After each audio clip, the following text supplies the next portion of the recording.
of parents was to remind women importance of society. Addressing the gathering, wife of Ondo State Governor said she is fulfilled seeing women acting in the position of authority in society, as well as initiatives like Fowoso, Be More Impact Initiative, Osrc, and many more are yielding positive results. Celebrating the 5th summit signifies that we have truly come of age, and quite evidently, Fowoso has done well. For women in Ondo State, it has elevated hitherto low status of our women, added inches to women's economic heights, and strengthened homes through various empowerment initiatives. She added that the theme of this year's summit was chosen to further drive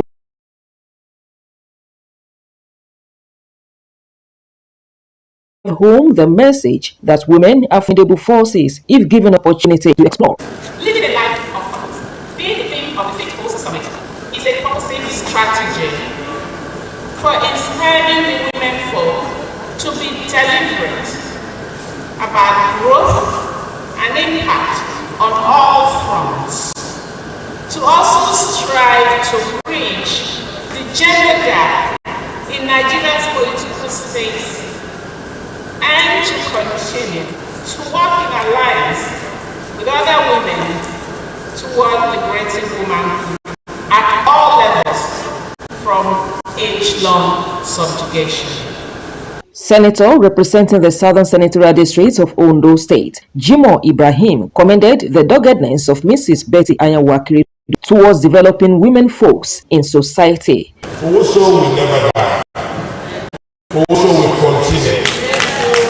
I look forward to the time when Excellency will be here in no distant future to see Fowoso was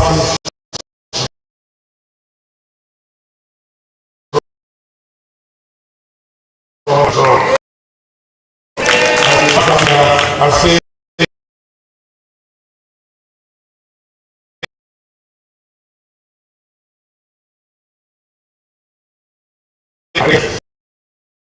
Illinois and examine himself. Is it because people are not telling you their stories?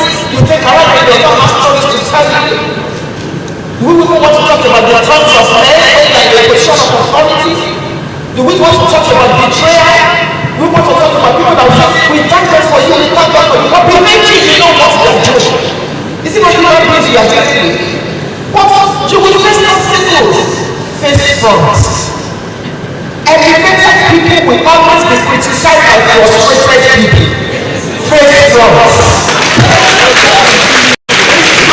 High points of the events including breast cancer awareness campaign, launch of Fowoso calendar, and sessions on various topics, among others. Omoriola Hungbiji, Osrc News.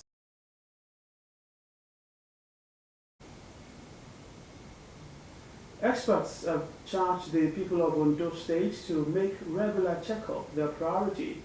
This came to the fore during the free blood pressure and blood sugar screening to commemorate 2023 World Hypertension Day held at Isolo Primary Health Center in Accra, the Ondo State capital. Osrc Adewumi Taiwo reports that the program featured health talk, blood pressure measurement, blood mass index assessment, among others.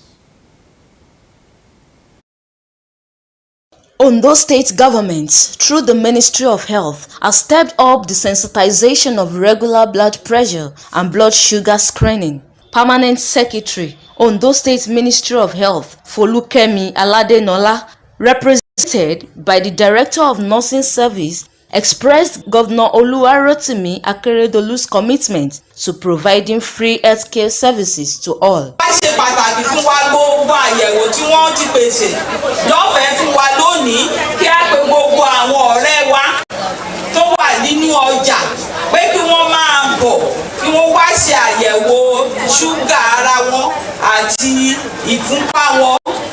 Director of Public Health Stephen Ojo noted some of the dangers associated with the high blood pressure and blood sugar screening. He urged the people to always go for medical checkup to avert dangers surrounded by the ailment. Tí ọkàn yẹn ò bá ṣiṣẹ́ dáadáa, tí ò bá lè ti ẹ̀jẹ̀ dáadáa, wàhálà ni. Tó bá dẹ̀ tún ṣiṣẹ́ púpọ̀, wàhálà ni. Stroke is very common. The high point of the event was the conduct of checkups to residents. Members at the event appreciated the governor and the commissioner for health for initiating the free healthcare services to them. I appreciate the governor for what he has done for us. Because if we have to pay, at least we know how much we pay. He enlightened us on what we're supposed to do. Jẹ́ ẹ̀kọ́ ìwúrí because ọ̀pọ̀lọpọ̀ wà pé torí owó àti lọ ṣe bp àti ṣúgà yẹn wọn lè lọ láti lọ chẹ́ẹ̀kì kò sí ìjọba lè jẹ́ ọ̀fẹ́ báyìí ó fún oníkálukú láyè láti wá wo bí ara wọn ṣe bó ṣe rí ó lè jẹ́ ẹ̀kọ́ tó tínú wá dùn gidigidi sí. Oluwarotimi Akeredolu in his redeemed agenda placed much emphasis on the health of Ondo State citizens.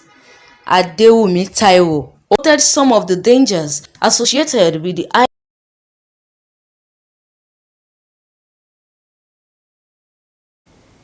Negotiation skills of the organized labor in Nigeria have progressively been on the decline in the last couple of years. Speaking at the 8th National Delegates Conference of Non-Academic Staff Union of Educational and Associated Institutions, NASU, in Abuja, a past president of Nigeria Labour Congress, NLC, Adams Oshiomhole, submitted that labor unions had departed from established norm, where NLC, National Executive Council, took all decisions during crucial national issues. Senator Oshiomhole also castigated the movement for compromising during nationwide strikes on the living wage and why NLC must lead the charge for the institutionalization of an enduring national wage system. Oshiomhole insisted that Labour must find a way to tie the national wage to inflation. He appealed to state governments to replicate the wage award being implemented by the federal government at the national level. The House of Representatives Committee on Public Petition has issued warrant for the arrest of Central Bank Governor Olayemi Cardozo, the Accountant General of the Federation, Mrs. Oluwatoyin Mide, and 17 others for refusing to appear before it to answer questions on their operations. This followed the adoption of a motion by Fred Agbedi, who said the warrant had become inevitable following the attitude of the invitees. He said the Parliament worked with time and the CEOs had been invited 4 times but failed to respond. In his ruling, Chairman of the committee, Michael Irom, requested the IG to ensure that the CEO committee on December 14. The National Human Rights Commission, NHRC, has urged the federal legislature to immediately amend the 1999 Constitution to strengthen the rights of Nigerians. Chairperson of its governing council, Salamatu Suleiman, made the call in Abuja at a national town hall on future of litigation human rights in Nigeria. According to her, there is an urgent need to tinker with the nation's law book to empower individuals enforce their socio-economic rights through the courts, thus ensuring greater accountability and protection for all Nigerians. In the same vein, the United Nations Resident Coordinator on Humanitarian Affairs in Nigeria, Matthias Schmale, urged the country to strengthen institutions to address injustice.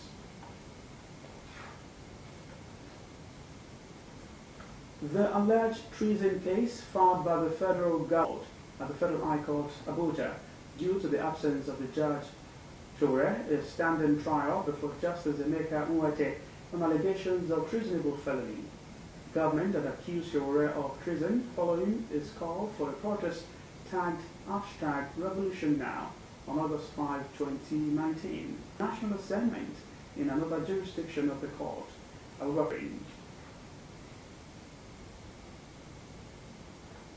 Adamawa State House of Assembly has passed a bill seeking to increase the years of service of judicial officers before retirement. The bill stipulates that judicial officers will bow out of service at the age of 65 as against 60 years. After the passage of the bill, the Speaker, Fatia Wesley, directed the clerk to prepare a clean copy of the bill for Governor Umar Fintiri's assent. If assented to by Governor Ahmadu Umar Fintiri, the benefiting officers will retire from service after putting in 40 years as against 35 years, or bow out of service at the age of 65 as against 60 years.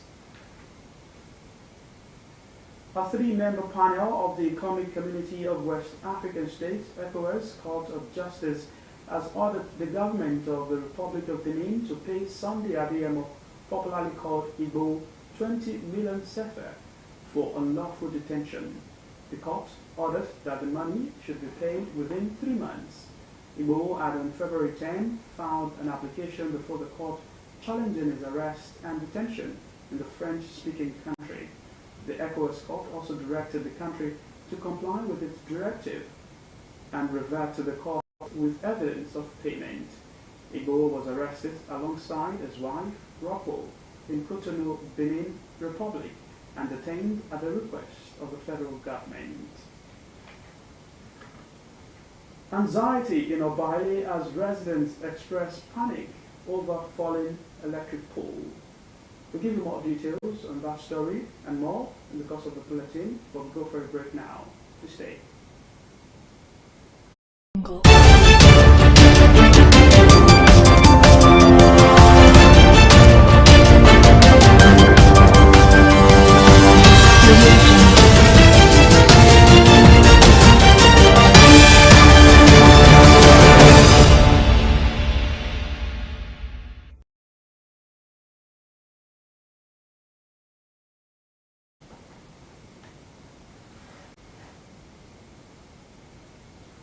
Thank you for rejoining us on the news at 7. You can watch us live on our website www.osrc.ng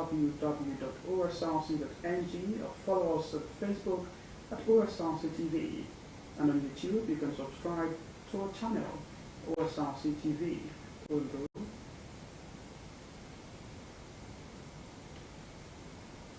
To more stories now. Residents of Obaile and commuters along Akure Airport Road have called on Benin Electricity Distribution Company to urgently see to the evacuation of the falling electric pole in the area. The electric pole just before the Obaile Alson Estate second gate, according to those in the area, poses safety risk, which is inhibiting free movement of vehicles. The residents also called for re-electrification of the issue and the restoration of power to the area. The report.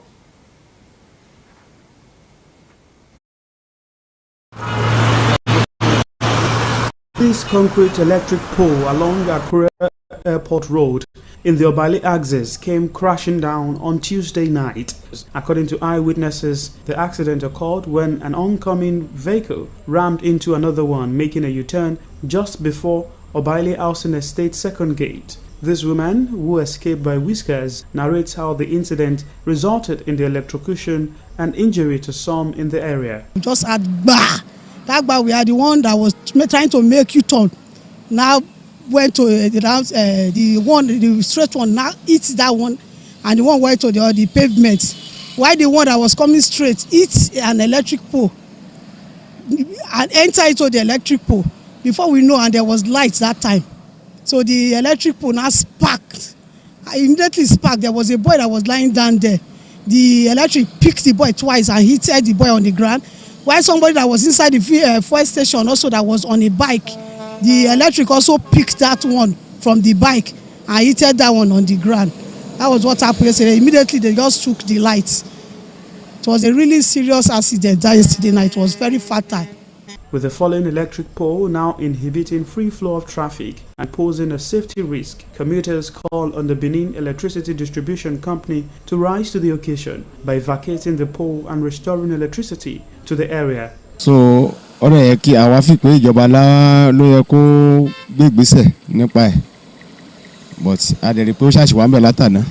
The people, who also raised concerns over the turning point in the area, called on government to fashion out a way to stop navigation at the location. They should come and remove the pole because it can lead to another accident again, because people that will be coming in the night, they will not know that there is electric pole on the ground, which is very dangerous. It's funny they have been coming to look at it, but they didn't do anything. They just left it down there, which is not good. So please to come and do it before, because we'll soon celebrate Christmas, and we don't want to celebrate the Christmas in darkness. It's been hours. This electric pole has assumed a falling position right in the Obale axis of the state capital, and there are fears from the people around here that this may trickle into days and even months if authorities do not come to the rescue.